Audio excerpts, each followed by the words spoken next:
అదే నా పేరు కనకారావు. నేను టోక్యో, జపాన్‌లో ఉంటున్నాం అనమాట. మీ మీ గురించి అదే తెలుసు. కానీ ఎప్పటినుంచో అనుకుంటున్నాను జాయిన్ అవుదామని. కాదండి.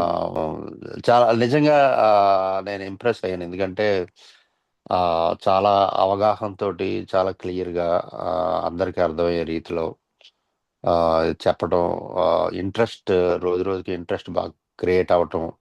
మళ్ళీ మళ్ళీ క్లాస్‌లో జాయిన్ అవ్వాలి, కంటిన్యూ చేయాలనే ఒక రకమైన విష్‌ఫుల్ థింకింగ్.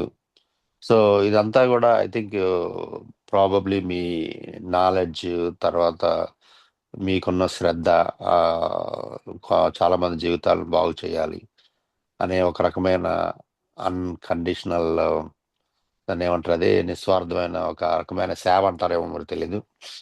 సో, అట్లా అది నిజంగా అది పంచిపెట్టడం అనేది, తెలుసుకున్న జ్ఞానం, విజ్ఞానం అనేది పంచిపెట్టడం అనేది చాలా ఆశ్చర్యం. సో, ఇది ఖచ్చితంగా నేను గూడా అదే మా మిసెస్ గాని, ఫ్యామిలీ గాని, లేకపోతే ఫ్రెండ్స్ గాని చెప్పి ఆహ్, ఖచ్చితంగా జాయిన్ అయ్యి నేర్చుకోవాలని. ఇంకా ఫర్దర్‌గా ఆహ్, time is a crunch. But ఫర్దర్‌గా ఇంకా ఏమేమి నేర్చుకోవచ్చు. దీంట్లో చాలా ఒక ఏంటి ఎన్‌సైక్లోపీడియా అంటాం గదా! అలా చాలా ఉంది విజ్ఞానం. సో, దాంట్లో ఎంతవరకు మనం నేర్చుకోవచ్చు? నీకు ఈ డౌట్స్ ఏమైనా ఉంటే మీకు ప్రత్యేకంగా నేను ఫోను చేస్తాను గురూజీ. సో, మీ టైంని బట్టి. సో, అలాగే వైజాగ్ వచ్చినప్పుడు కూడా కలుస్తాను. సో, అందు గురించి ఇది ఈ విషయంలో చాలా సంతోషం.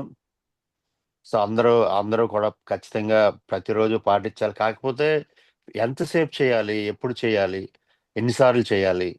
ఆహ్, అనే విషయాల మీద కొంచెం సమయపాలన అవన్నీ చూసుకొని, పాటించి, ఆహ్, ఖచ్చితంగా నెక్స్ట్ టైమ్ మీరు కలిసినప్పుడు చేస్తున్నావా అని అడిగితే పాజిటివ్‌గా సమాధానం వచ్చేటట్టు వెరీ ఉంటుందని గుడ్. నేను వెరీ గుడ్. వెరీ అనుకుంటున్నాను. గుడ్. అదే.